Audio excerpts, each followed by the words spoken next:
Hey everybody, it's Eric alongside Rod to talk about Michigan State's final non-conference game of the season.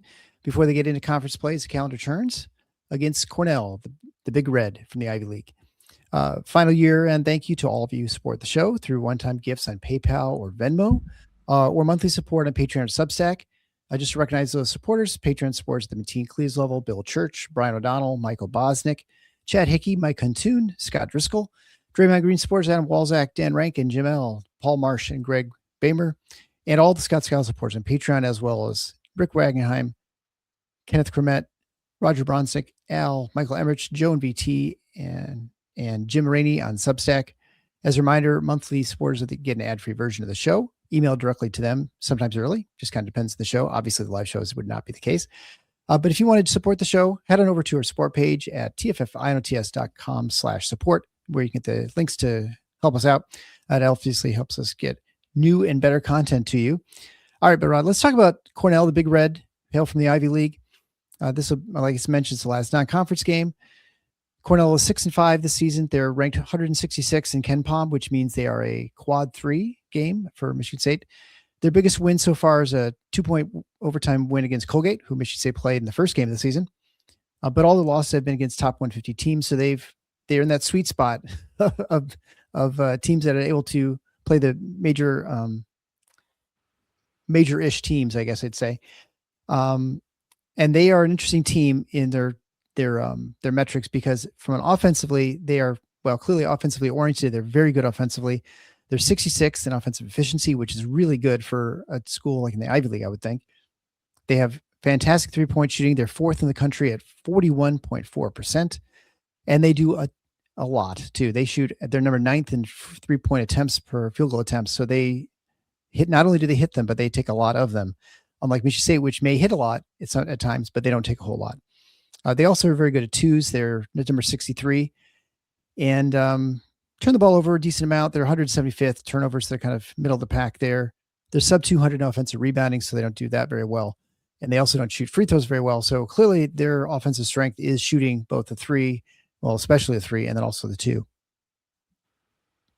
Yeah, this is a very effective offensive team based primarily on two things, and that is the way they shoot the three and the way they shoot the two. Now, it's particularly the case with the three because, as you said, they're 9th in the country in 3-point field goal attempts as a percentage of their overall attempts from the floor. They're effective with twos as well. They just don't take very many of them. Right. If you look at their point distribution, for example, nationally, they are, sorry, I'm looking at Michigan State's numbers. They are number 3 in the country in percentage of total points scored coming from three. So about as good as it gets. Almost half of their points, 45%, come from three. They're two-pointers, and again, they shoot two-pointers really well. They're number 356 in the percentage of their points coming from two. That's almost bottom of the country. It's in the bottom 10. Yeah. And free throws, it's a similar story. Only number 321 in percentage of overall points coming from the line. So that tells you the story. It's living and dying by the three. And they're very, very good at it. So it means that, at least in theory, they should have a chance against almost anybody if they have the right kind of day from three. Now, the interesting thing about Michigan State is 60th in the country in defensive 3-point percentage allowed. So very, very good. They're 24th against twos, which is really, really good. That's bordering on elite territory. So it's going to be an interesting test in that way, in that the two things that Cornell does extremely well offensively are shoot threes and shoot twos. Two things, not the only two things, but two things that Michigan State's defense does very, very well: limit opponents' success from three, limit opponents' success from two. So it's a movable force versus irresistible object versus a movable force, right? Or the other way around. Like that. The other way around.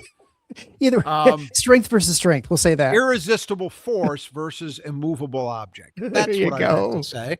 And that's what we're talking about here, right? Now, of course, there's a difference in the levels. Cornell has not, I believe, I'm correct on this. They haven't played a high major opponent yet. The highest rated team they played is George Mason, who beat them by 18. George Mason is 79th in the country. So not terrible. That's an Atlantic 10 team. Yeah. But they also played Illinois State, a Missouri Valley team who's 89th, and lost that game by 11. So the two schools they've played that are kind of at that mid-major plus level, they've been beaten, double digits. Reasonably soundly. But still, you have to give them credit for the thing that they do exceptionally well, which is shooting the deep ball. It's the other things. They don't get second chances much. They're only middling in terms of turnovers. They don't get to the line very much, at 257th in free throw rate. So it's really got to be threes. And for Michigan State, I would think, and we'll come back to this in the keys, I would think, as usually is the case with a team that is so three dependent, it's percentage. You want to hold their percentage down. And Michigan State does that very, very well. But you also you measure success not just by that, because as we've talked about many times over the years, 3-point shooting against is much more than other things, luck dependent. Sure. The real key is if you can limit the attempts, if you can dissuade them from even taking as many threes as they normally do. That's going to be the challenge. And now, if you're a big Red fan, now we get to the bad news. The bad news is on the other end of the floor, the defensive end. They're abject disaster. They are 331st overall, which again, they're 360 or so teams in Division I. So really, really bad. Probably they might be even worse than the teams we've seen so far, I think. They're 297th against the threes, 281st against twos. So really not a good stopping aim with shooting either way. They don't force turnovers very often. They're sub 200 there in foul rates as well. So they foul a lot. They don't have any rim protection. They're 361st in average size. They're very small. Yeah. And they do defensive rebound okay. They're kind of like average 154th, but that's in comparison to Michigan State, which is an offensive rebounding rate. I think they're 8th, offensive rebounding percentage in the country. They are. And I think they're first in defensive rebounding percentage. Correct. Michigan State now. Correct. So anyway, so it's obviously Michigan State's strength. So defensively, this team is not good.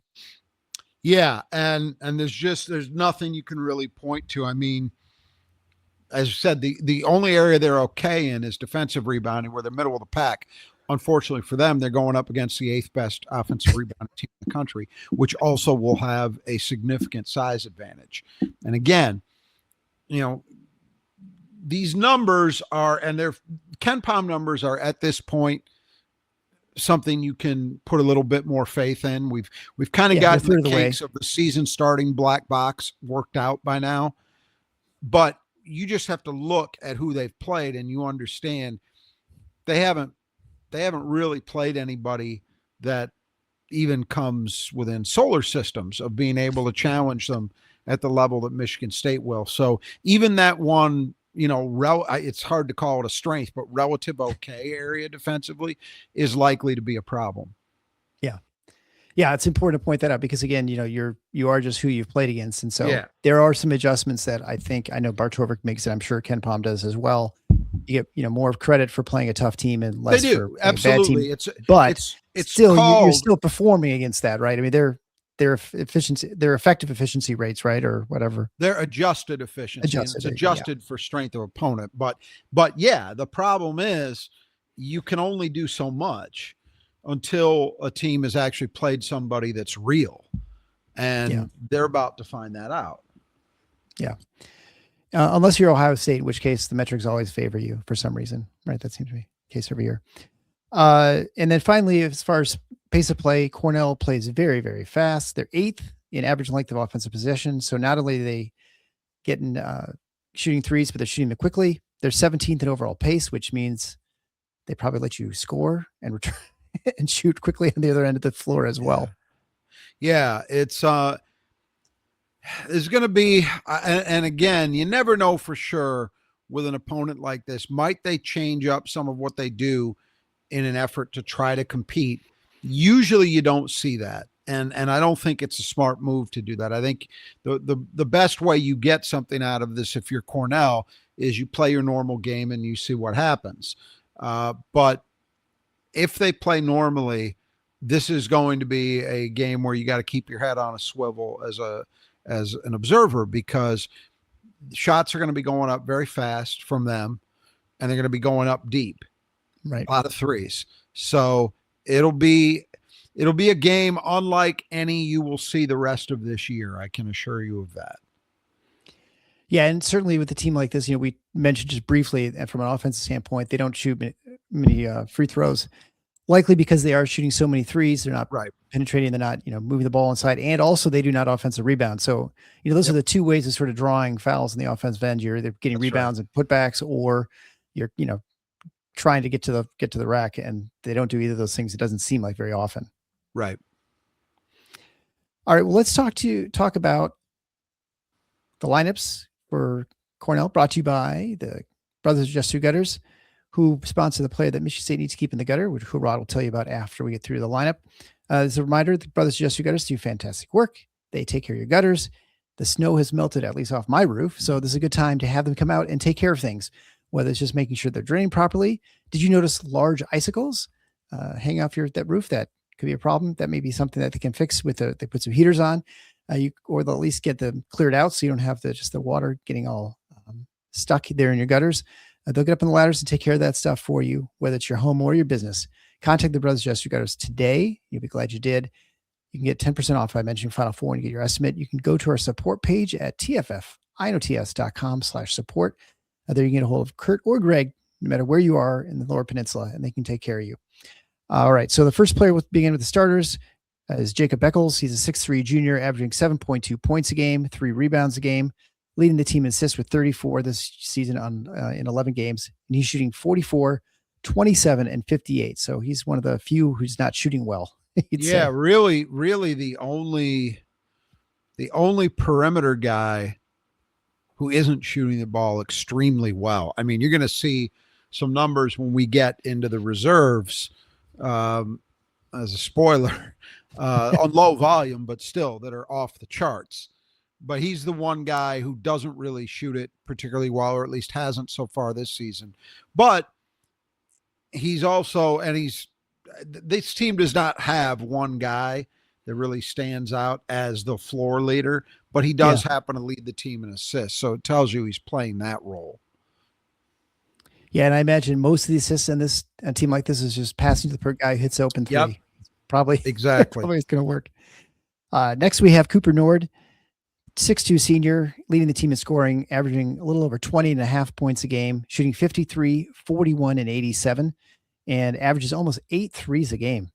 Yeah, this is the guy. I mean, they've got a number of guys that, or at least a few that are averaging in double digits, but he's pretty clearly the number one option, and taking almost 8 threes a game that's a lot. Yeah. So he's the guy that MSU is going to have to be most conscious of. Yeah, I would say 8 threes a game is probably about half of what Michigan State attempts in a game on average, right? I mean, probably close. A little under that, but not much. Let's say not too far. 40%. Yeah, right. Next, playing at the 3, we have Jake Fegan. He's a 6'4" senior, averaging 14.3 points a game, 4.7 rebounds a game, which are second on the team in both those categories. And he's shooting 51, 46, and 85. Are you just copying and pasting these? Yeah, that's what I mean. Almost everybody's a threat. And Fegan would be another one. Also, it says something when 4.7 rebounds a game is second on your team. But for their team, he's an important guy in that way. Next, we have Adam Hinton, 6'4", 220-pound senior, averaging 14 points a game, 3.1 rebounds a game, shooting 49, 46, and 83. Yeah, another guy who's a good shooter. And, he's going to... Playing him at the 4 is going to create some issues for Michigan State, because they don't typically see it to this extreme a level Right. where a guy that Jackson or even Cam are going to have to guard is basically a guard. Right. Not even Yeah. a stretch four. He's basically a guard. And finally, playing the 5 at 6'7" is Casper Sepp. He's a junior, averaging 5.6 points a game, leads the team in rebounds with almost 6 a game, and shooting 40, 25, and 72. Yeah, he's what passes for a post presence, but obviously critical for them. Look, you could say, well, we're not a great rebounding team, but you've got to get some rebounds to win games, right? Right, for sure. Yeah, And right. Step would be the key guy for them in that way. He's going to have a challenge on his hands, to say the least. Certainly a game where you can imagine Jackson Kohler playing the 5 position, at least defensively, and with no issues at this level. Yeah. In fact, probably, almost for sure that's what's going to happen here. Moving on then to reserves, you have DJ Nix, 6'6", 225-pound senior. He started most of the season where he's averaging 6.5 points a game on 46, 43, and 50. Yeah, again, another good shooting threat. 6'6", 225. Nix is what passes for a guy with some size on this team. But again, the primary value he's bringing is the perimeter shooting. Then we have Anthony Nimani, 6'4" sophomore, averaging 4.7 points a game on 72, 71, and 63. Now, it's important to note it's limited volume. He doesn't take a ton of shots. Others be starting When he shoots the ball, he's hitting it about 3 out of every 4 times. So, and we're deep enough into the season. These guys it's not based on 1 or 2 games. It's based on 9, 10, 11 games. Right. We've probably left the anomaly sort of portion of the season at this point. Right. To some extent. Finally, to some extent, yeah. Josh Baldwin then is a 6'5", 230-pound senior, averaging 6.1 points a game, 4 rebounds a game, shooting 40, 30, and 65. And again, a little bit of what passes for size on this team and decent rebounding, can shoot it a bit. He'll play a significant role. And then someone who doesn't pass for size is Corbin Zenter, 5'9", senior guard, averaging 4.5 points a game at 47, 47, and 80. Yeah, again, what you said, just great shooting numbers. And finally, Demarion Fishburne, 6'5", junior, averaging 3.5 points a game, 2.5 rebounds a game, shooting 78, 78, and 67. Again, very limited volume, but when you're hitting 78% of the shots you take, means defenses probably should cover you. Yeah. But the other thing that may have leaped out at people who were paying attention closely to this is the experience level. And Cornell, unlike most teams that we see, is not portal heavy because the Ivy just can't do that. So you've got in the starting lineup 3 seniors, 2 juniors, and then in the rotation add 3 more seniors. So that's 6 of the top 10 guys are seniors. And then we have 1 sophomore, 2 really. juniors. Junior, yeah. So, sorry, 3 juniors. So 6 seniors, 3 juniors, and a sophomore. So this is an upperclassman heavy team, to say the least. Very experienced. They know what Cornell wants to do. Their head coach, John Jacques, has been there. I think this is his 3rd season or 3rd season.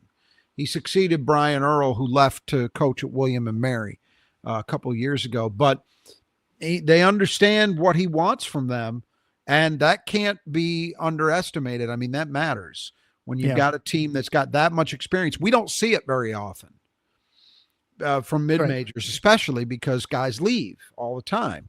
It's a constant roster shuffle. Well, not with this team. Well, it's interesting too. I don't know what Cornell is not traditionally a power in the Ivy League. I mean, where are they projected, sort of middle of the pack or near the bottom? I'm not sure where they were. I'm not sure where they were picked. I can tell you that they are. Let me see.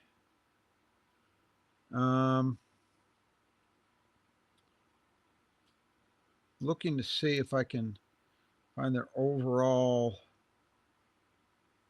ranking. Yeah. So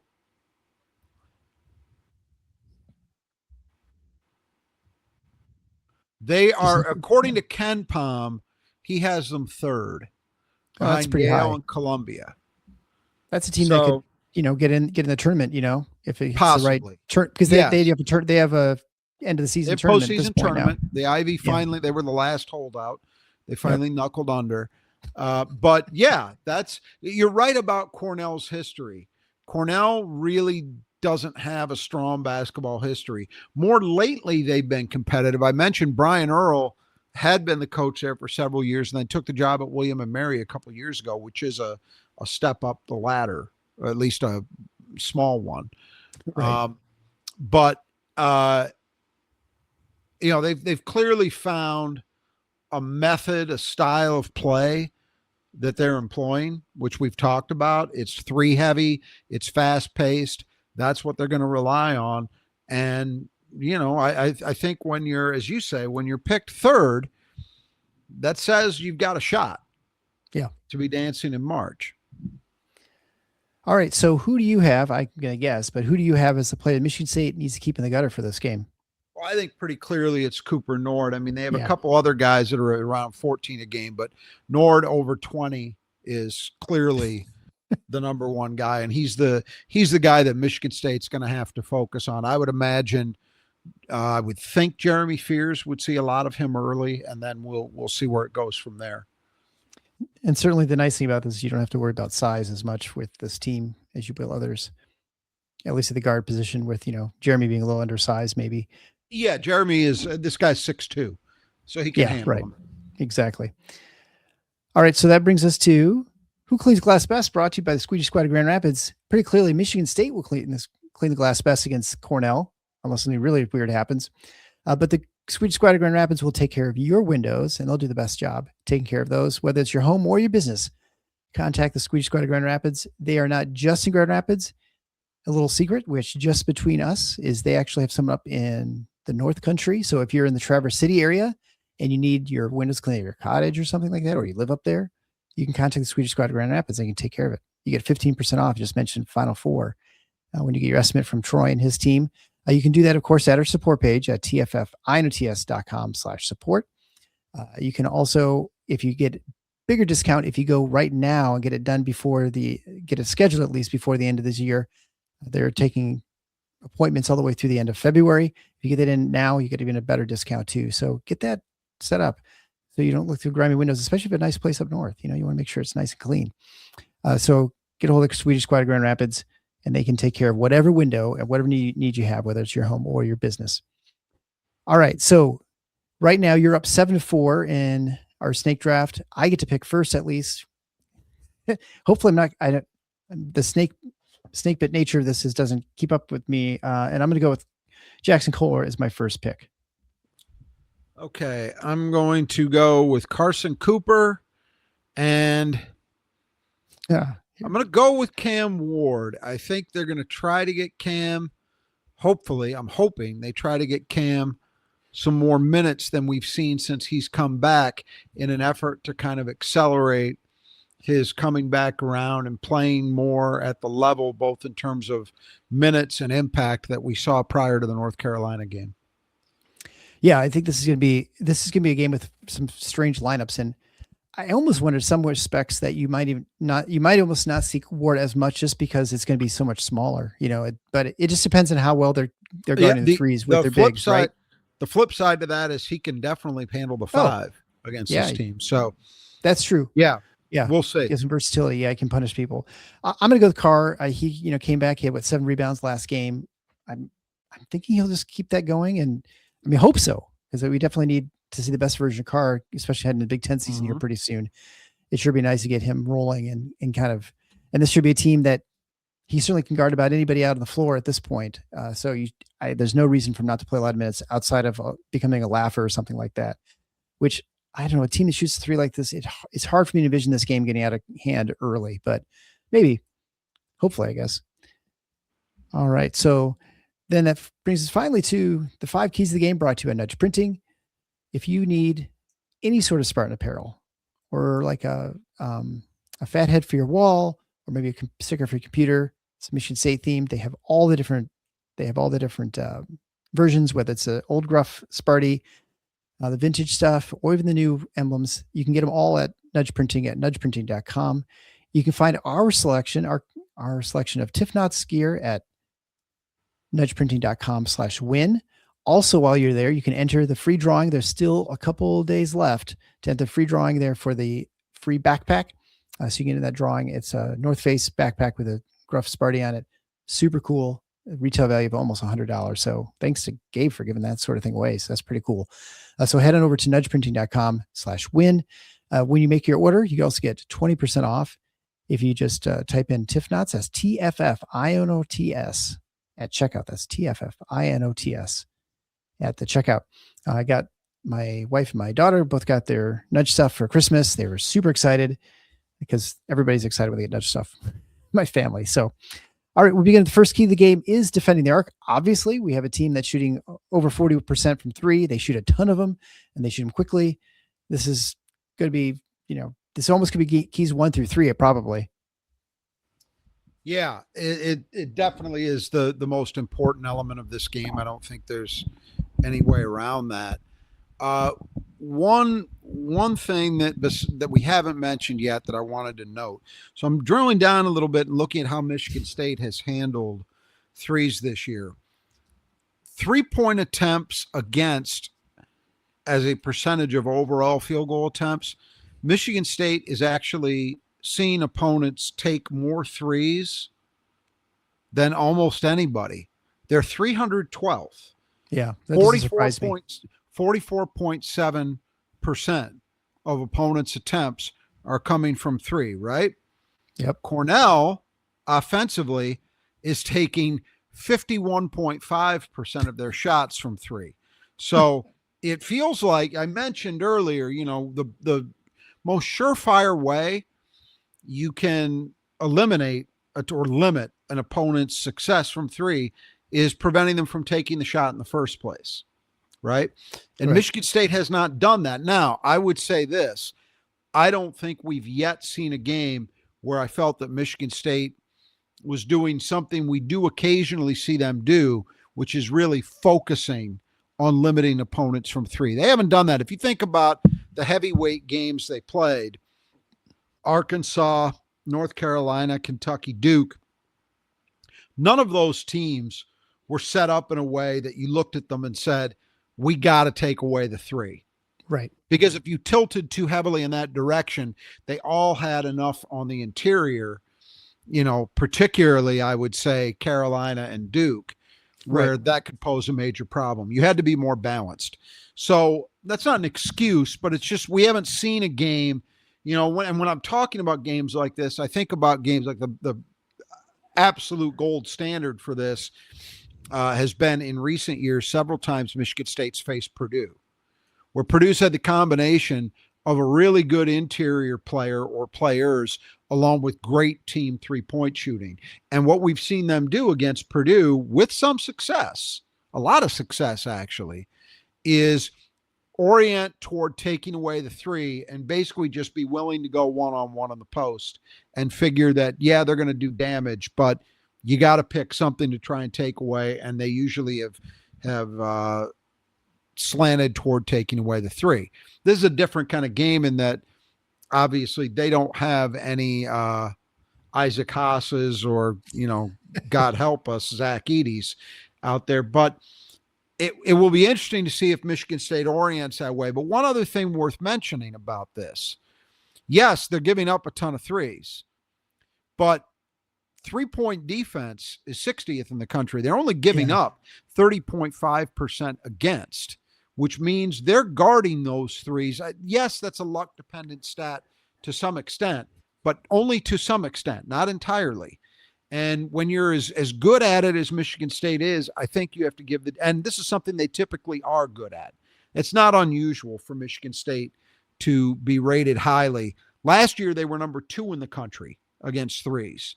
The year before that, 101. The year before that, 83. The year before that, 66. The year before that, 82. The year before that, 10th. So I've gone back like 6 years. Yeah. They're all but one of those years, they're in the top 100 in percentage against. So it's clearly something that's not an accident. Michigan State actually works at that, to limit the Yeah. quality of the look, even if you're going to take it. Yeah. What it equates to is that despite opponents taking a ton of threes against them, MSU is only 40, they're 46th in the country in percentage of opponents' points coming from 3-point. So they're giving up a ton of points from 2, but that's not something Cornell has done very well. I mean, they're efficient when they shoot it, they just don't take many. So I'm going to be interested to see how this game plays out, bearing all that in mind. Probably the most logical conclusion to reach or expectation to have for this game is that Cornell is going to take a lot of threes, but they're going to miss more of them than they normally do. That's the most logical expectation to have. Whether that's how it works out or not, we'll see. Yeah. Well, and I would say it doesn't surprise me, actually, your numbers as far as the volume of 3-pointers against Michigan State this season, because I feel like their 2-point defense has been really good. It's really tough to get a good 2-point shot against Michigan State. And so there've been a lot of really bad threes. Like there've been a lot of, highly contested, tricky ones that I feel like I saw a lot of those in the Oakland game. Yep. Although they ended up hitting quite a bit later on when they had actually some better looks. But MSU is 24th in the country against twos. So they've been, as we say, near elite. Yeah. I mean, and they have, of course, a ton of size, and especially early, those statistics are beefed up a little bit just because you're going up against generally smaller lineups. And so your 2-point defense is going to probably, I think, look a little bit better. I mean, although it's been good against the high majors as well. But anyway, I guess that doesn't surprise me that they've been so good. The one thing about the defending the arc, though, and I feel like we've seen this at times against teams, because you're probably not going to double. You're not going to have a team that's going to be driving on you very much. But I think you're definitely at risk when you start putting everybody, you might have 5 out on the offense where everyone's outside the 3-point line. Yeah. You're certainly at risk for backdoor cuts and stuff. We've seen Michigan State get caught by these before. I don't know that. I assume with the numbers that Cornell doesn't do a lot of it, but I would think that'd also be in your armamentarium if you're Cornell, because people are going to be trying to defend your threes. So the backdoor cut, on like a screen or something, seems like it would be a pretty obvious play to have. Yeah, possibly. If they feel Michigan State's overplaying it or over conscious of the 3, you're right. It's a very effective way to attack a team that's playing you that way defensively. Whether this team chooses to do that or not, whether they're capable of doing it, I don't know. The numbers don't suggest they do a ton of it, but we'll see. Yeah. All right. Well, the second key to the game is the transition game. Obviously, Michigan State likes to play fast. Cornell clearly likes to play fast, which is maybe at their detriment on the defensive end, but this should be a game for Michigan State to kind of get that tuned up before heading to Big Ten play. Yeah, and I think they need to. It's been the break has been sporadically effective, but nowhere nearly as consistent as it was a year ago. There's no two ways about that. And I think that needs to change. We know that you're not going to get the chances in Big Ten play that you get in a lot of the non-conference, but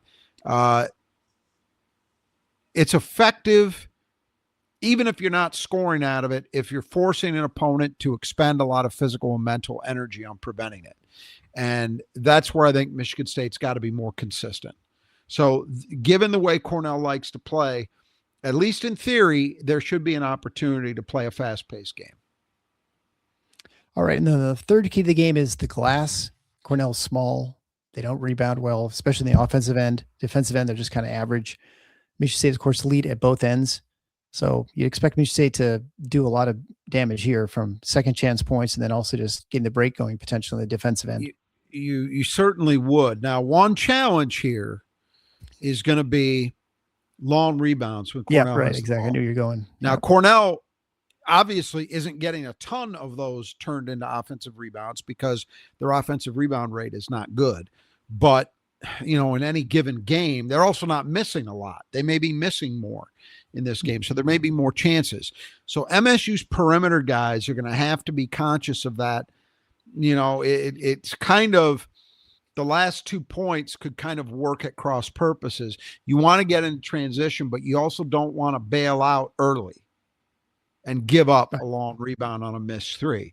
So that would be the one concern I guess I would have coming in as to what could make this a little more challenging than it appears likely on paper. but MSU's got to just simply, for no other reason than to make sure that you're continuing to reinforce good habits going into conference play. You want to have another dominant performance.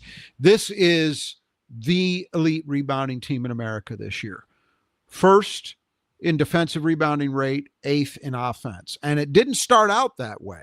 No. Remember, we were talking about this in the exhibitions, and really the Colgate game as well. There were problems here. It looked like, and I was one who was a believer that it would turn around because the guys who were key to last year's rebounding success were all back. So there was no reason to expect that it would be worse or markedly worse, at least.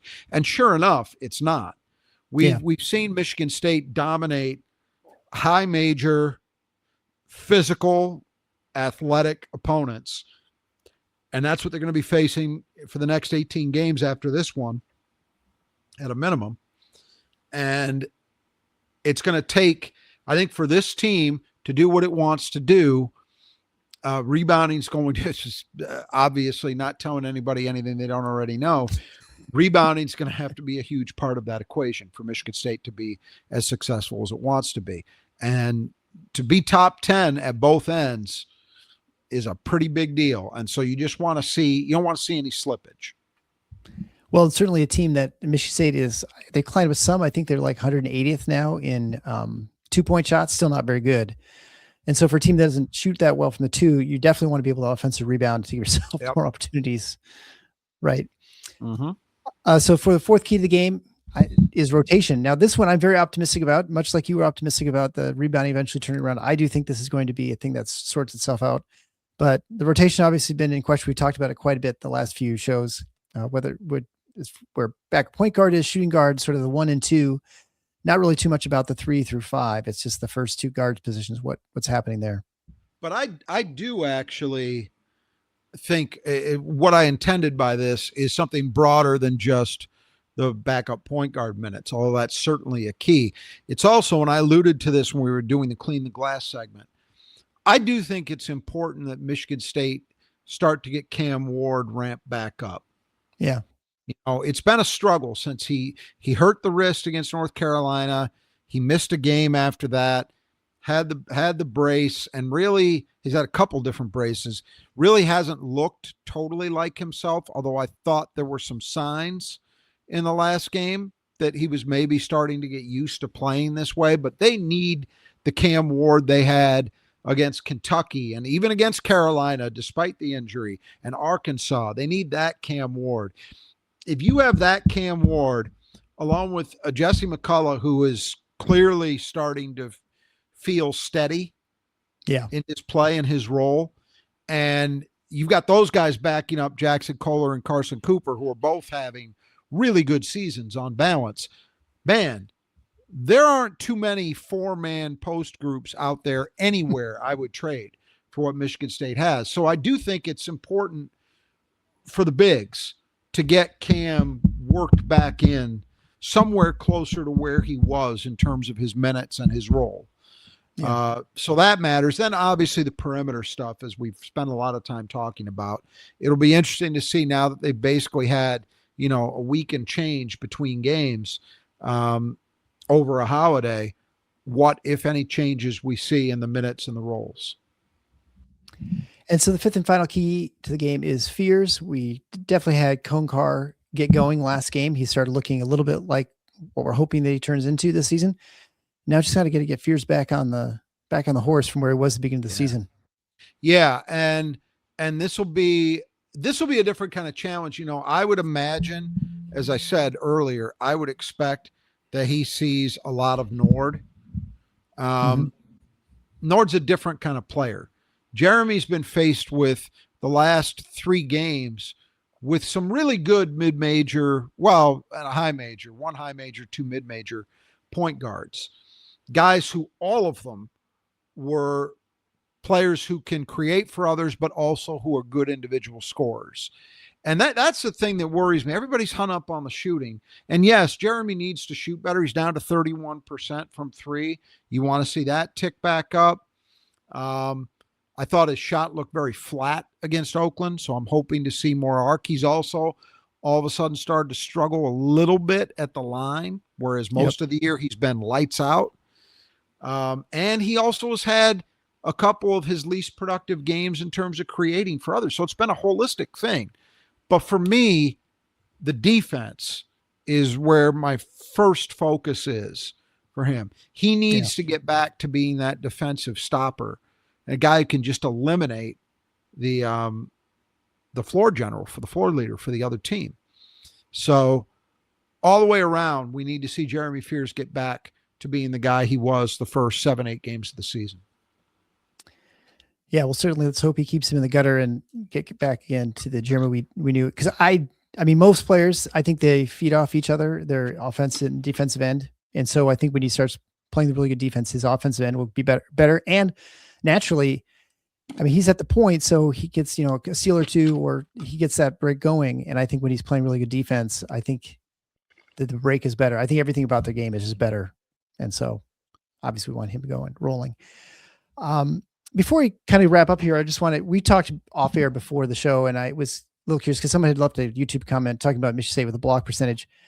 I do think it was interesting that Michigan State's block percentage for defense is their 8th. Is that right? Is they 8th in the country right now for block percentage on defense? Yeah. Number 8. And that is not usually a large part of Michigan State's defense. I mean, it's not totally absent, but it's certainly, aside from the Jaren Jackson anomalous year, that is the best block percentage they've had as a team defense probably since Izzo's been there. Well, I'm gonna push back against that a little bit. They are normally top 50, right? Nationally, okay.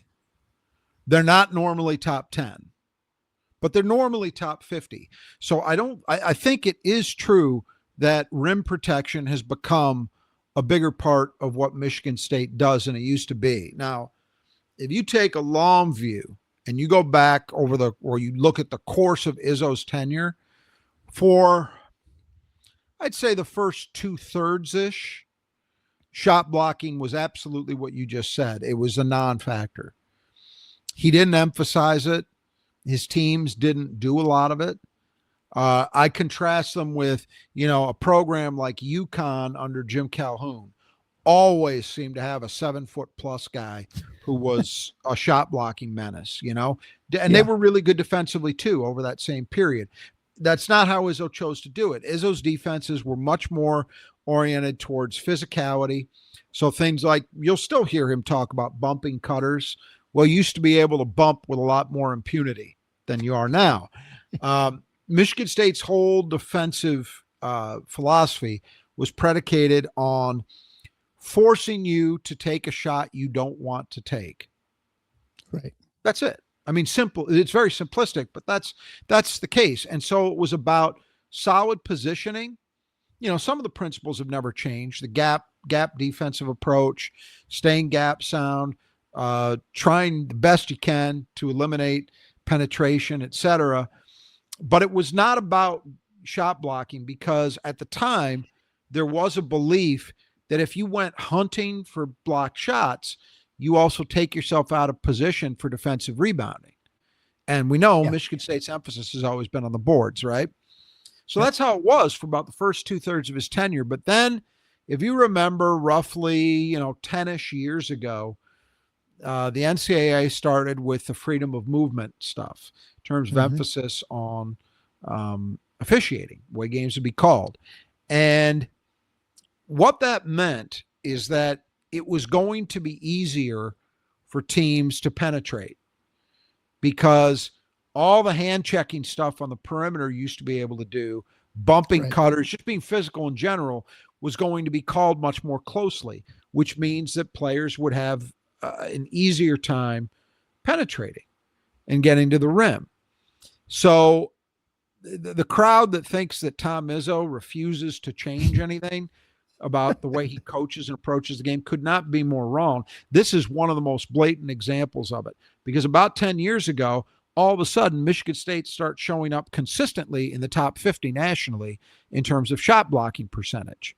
Now, other than Jaren Jackson, they've rarely had a great individual in that category, at least somebody that, you would put up there with, you think about like guys like, I don't know, like Dikembe Mutombo, or any of the Right, yeah. guys, Thabit, or any of the guys at UConn trotted out for years. They usually don't have that other than that 1 year with Jaren Jackson. This year's group is much more common. We were talking about, as you said before we got on the air, Michigan State's highest rated individual in block percentage, which just simply means the number of percentages that feature a shot block by that player. The highest rated individual is Carson Cooper, and he's at number one, I think it was 162 nationally. But they've got 3 guys in the top 300 of individuals, and Jordan Scott is just barely outside of that. Let me make sure I got this right here. Block percentage. Yeah. So Carson Cooper's at 162. Jackson Kohler is at 196. Coen Carr at 264. Jordan Scott at 308. So that's 4 of the top 308 players, individuals in the country in block shot percentage are on the Michigan State roster. And that's more typically how they've done it. Yeah. Not entirely by committee, but without one guy averaging, 3.5 blocks himself per game. It's kind of a team-based thing. And it's a big part of why they are the number 24 team against twos this year. Those 2 stats, not always, but frequently in the modern game, they frequently correlate together. Because if you do a good job at rim protecting as measured by shot blocks, you also would assume that ability to block shots is probably also dissuading or affecting a lot of shots that are taken where you don't even necessarily get the block, but right. That ability is still having an impact on success, right?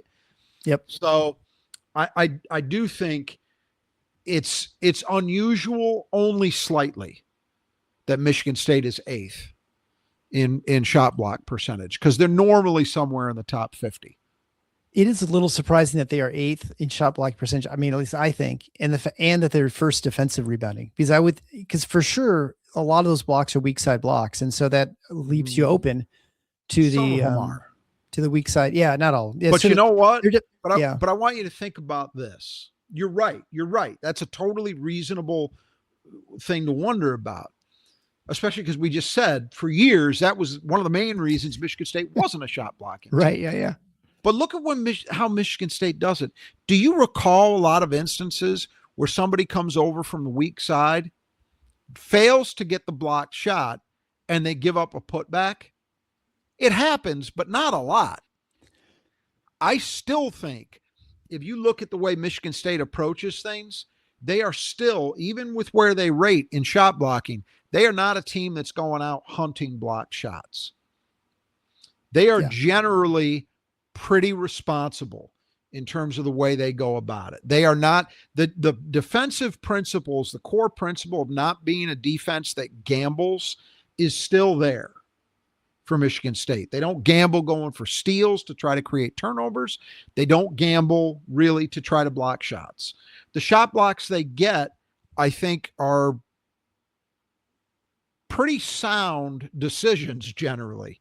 Mm-hmm. There's not a lot of risk as compared to maybe some other teams. But I will tell you, if you look nationally, I mean, I'll just do a quick, we'll see if I'm right about this.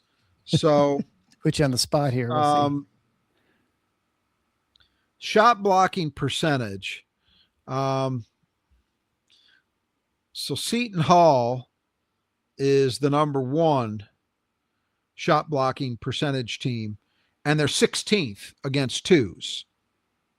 Mm-hmm. Syracuse is number 2 in shot blocking percentage. They're 4th against twos. Now, Syracuse is 287th in defensive rebounding. But if they're 4th against twos, they're not getting hurt that badly. Right. Yeah, right? For sure. Yeah. Because otherwise you'd think there would be a lot more layups. I'll just, as an exercise, Georgia, 3rd in block shot percentage, 10th in 2-point percentage. So you see, I'm not going to go through all of these, but you get the point. The trend is there. Yeah, for sure. Correlation is strong between the percentage of shots that you're blocking and the way that you're defending generally against twos. And Michigan State is not an exception to that. They very definitely, there's a correlation there, and we're seeing it. All right. Well, I mean, this is obviously the last opportunity Michigan State has before the real season begins. They try and defend their Big Ten title heading to Lincoln on just January 2nd. I mean, any final thoughts about this game? I mean, it seems like a game where it's more about Michigan State trying to get things right than worrying too much about the opponent. I mean, obviously you have to respect Cornell because we just talked about their threes. Weird things can happen if you're not paying attention, but this should be a team that they should be able to handle. I would think there's no pretty excuse. Easily. There's no excuse for not doing that. But I think the bigger thing, this is very much an example of play the game, not the opponent. You want to feel good about yourself and cleaning up some things that maybe needed to be cleaned up going into league play. And you're going to have a quick turnaround. You play this game on the 29th. It's 3-4 days later. You're in Lincoln. Mm-hmm. So you get right into the fire against an unbeaten Nebraska, almost certainly an unbeaten Nebraska team on their floor. So I think from that perspective, it's important that Michigan State not just win, because you'd like to think the win is a given, but to play well, to do the thing, meaning, guys like Fears and Carr have good games. They could start feeling a little more confidence. You get Cam Ward maybe back closer to where he was before the wrist injury. You get the transition game ramped up a little bit. These things, you keep the rebounding focus where it's been. All of those things you want to keep in place. And so that's why I think it matters. I did want to talk about one non-Michigan State thing that has come up since we last recorded, though.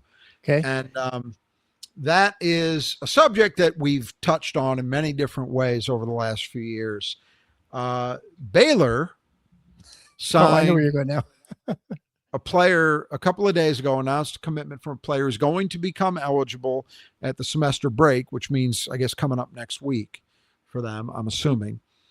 And I'm drawing a blank on his name. He was actually like NNJIT or something. Yeah, Injit, he's African.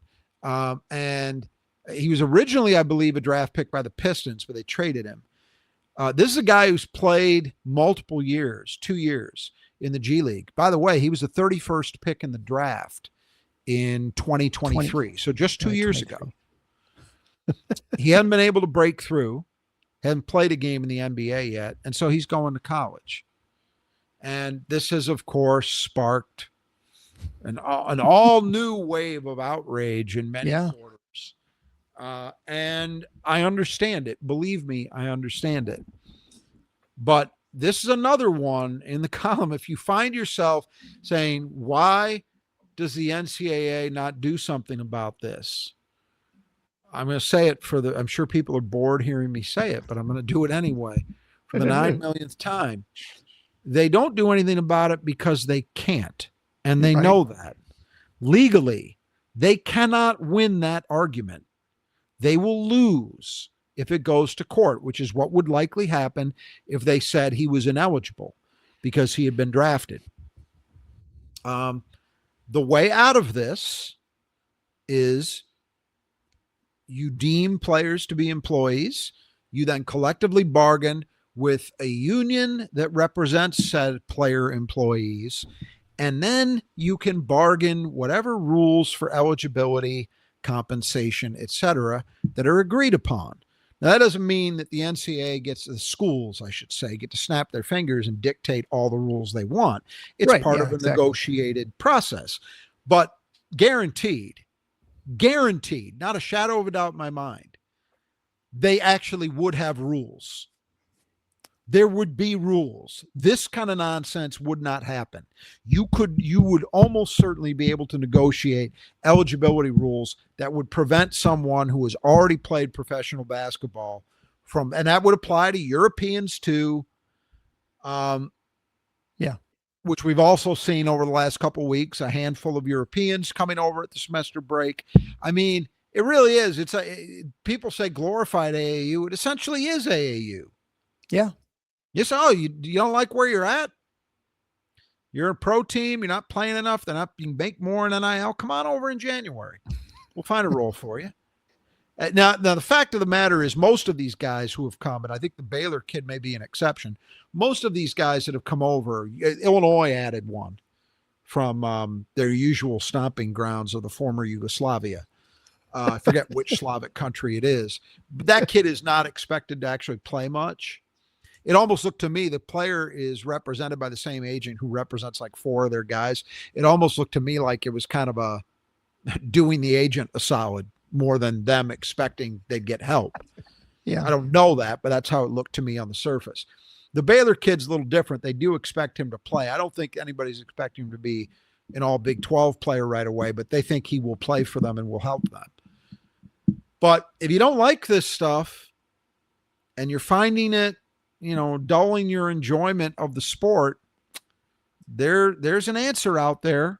Or the other answer is that Congress decides to give college sports an explicit exemption from antitrust law application, and then they can dictate whatever rules they want, and they'll start to win these court cases. But fat chance of that. Yeah. So it's just another one in the column for the just ever dithering and incompetent and foolish approach that those who run big time collegiate sports have chosen to take in allowing this stuff to happen. Because I'm there with all of you who are frustrated and irritated by it.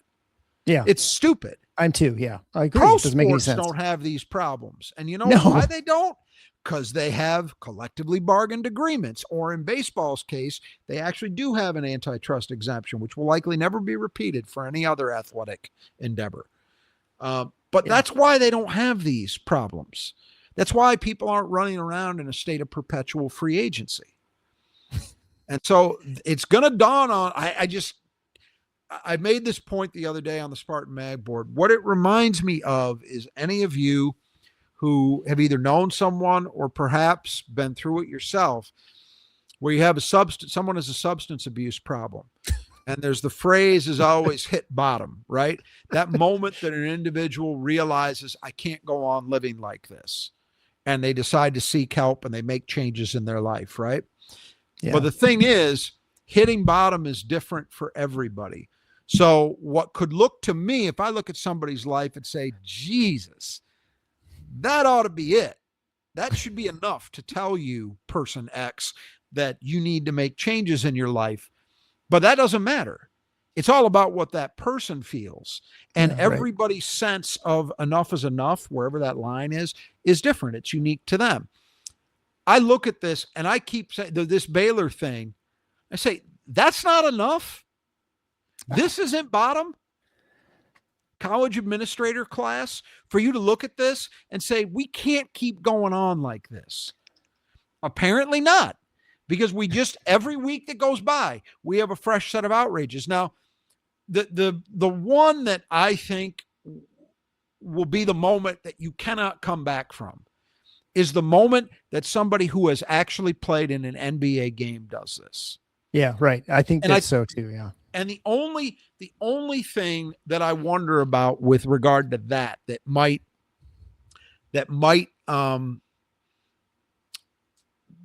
be a limiter in a non-legal sense is ridicule. Because the rest of these guys, all these guys that have done it so far, there's still the argument you can make that, well, they're just trying to put themselves in the best position to play pro basketball. I think in most cases it's financially driven. Like I'm guessing this Baylor kid is making more playing for Baylor than he is in the G League. You know, I'm assuming, and I think that's true for a lot of players. Certainly, a lot of the Europeans, that's true. Yeah, almost for sure. Yeah. You wonder about somebody who's actually played in the NBA, the ridicule they would take on social media and everywhere else. But I'll say this: money's a hell of a motivator, and if there's somebody who kind of feels like they've just been spinning their wheels, that they played some ball in the NBA, but they've been on two ways for a while, or They've kind of bounced. I'm not saying he would ever do this, but I look at somebody's career arc like Denzel Valentine. Right. And he already is out of eligibility, so he's not. But I'm just saying, somebody who played in the NBA for a while, but then it kind of washed out. He ended up in the G League for a bit. Then he went overseas. Somebody who roughly is in that profile and had eligibility left, whatever that means in 2025, 26.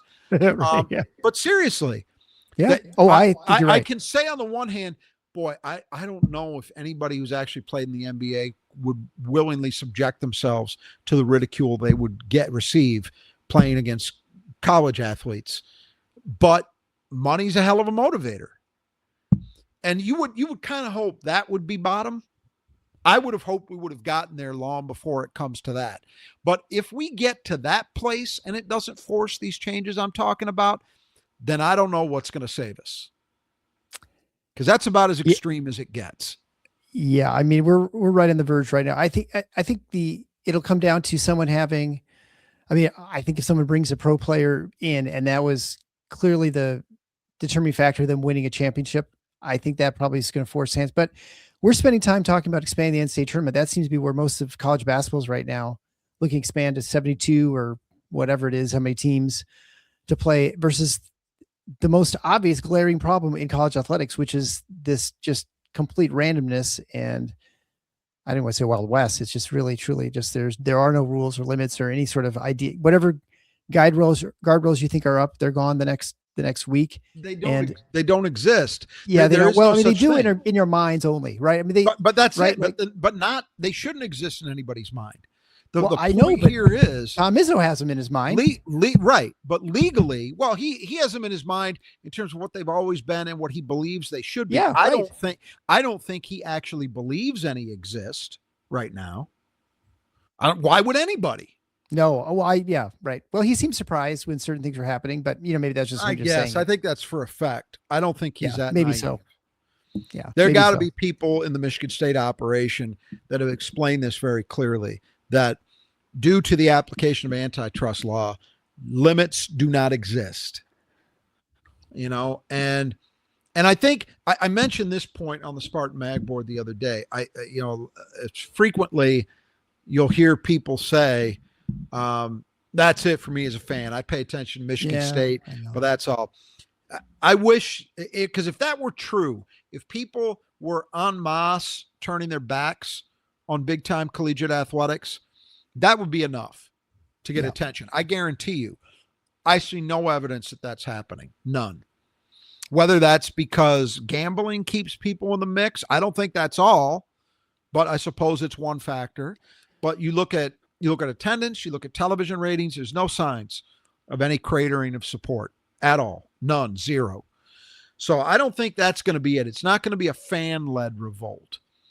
I think it's going to be like a lot of things. I think it's going to be the people in charge, meaning administrators, but probably bubbling up from coaches, finally get to a point that they say, this is too much. We got to change this. We got to get some rules too expensive again. Right. I mean, that's, I think, the thing there's too, that is, and there's going to be donor fatigue. I mean, there's only so much money that you have. Basketball, maybe not quite so much because it's a lot cheaper than football, but like to try and maintain these budgets in football, I mean, you got to have, there are certain teams that could drive that, but a lot of teams aren't going to be able to keep up. You're going to have a lot of has-beens. Here's the problem with that. That theory has bounced around professional athletics for a long time. Like, the owners can't keep doing this. I can remember that from when I was a kid. Baseball free agency, the outrage of a guy being paid $1 million a year. They're like, they can't keep doing this. But you know what? Somehow, some way, there always seems to be somebody who's willing to spend the money. And I think the unfortunate truth is that donor fatigue thing that you're talking about is real, but I think it's only sporadically real at certain places in certain times. Sure. I don't think you see that as a market force across all of collegiate athletics. There's always somebody. And you know what? Honest, think about this. If you're a booster at a school and you've seen evidence that, wow, 80% of our competitors in this conference aren't spending money the way they once were. Is there a chance that you view that as an opportunity? Yes. Yeah. Right. And right. so then you're right back on the cycle again. That's right. The bottom line is you got to have rules. Everybody understands this. For a sporting endeavor to function, there must be rules that regulate competition in all different kinds of facets. And we don't have them right now and will not have them unless we get past the antitrust problem. That's it. Anybody who doesn't understand that is either willfully or just blatantly stupid. Sorry to put it that bluntly, but it's true. Because you have this message drilled into you, or it should be, over and over and over and over. And this deal with Baylor is just the latest example. But it won't be the last. Guaranteed. It will not be the last. Yeah, we'll see if people start adding players before the NCAA tournament, right? I mean, what's to stop? I'm telling you, why you couldn't. There's nothing to stop it. Someone gets hurt, you just bring someone else in. The only thing that would the only thing that go into free agency. And that's the thing. Professional sports have a trading deadline, right? Right. They have that. I Practice guess squads, whatever. Yeah, they got sign a free agent whenever, but it's madness. But we're just gonna apparently it's still not enough. All right. Well, it's a great way to end the year. We'll close out. We'll be back live after the Cornell game. So I encourage you to join us live. We'll be on X, Instagram, Facebook, LinkedIn, YouTube, of course. You can head on over to our YouTube channel at youtube.com/@TFFINOTS. Visit our great sponsors there while you have an opportunity at our support page. The Brothers Industrial Gutters, Squeegee Squad in Grand Rapids, and Nudge Printing. And as has been the sort of a little mini tradition here on the show since I've come on, is we're going to close the show a little differently this year, since the end of the year. As many of you know, my wife and I lost our son, Andy, who's 14, in a car accident, August 15th, 2018.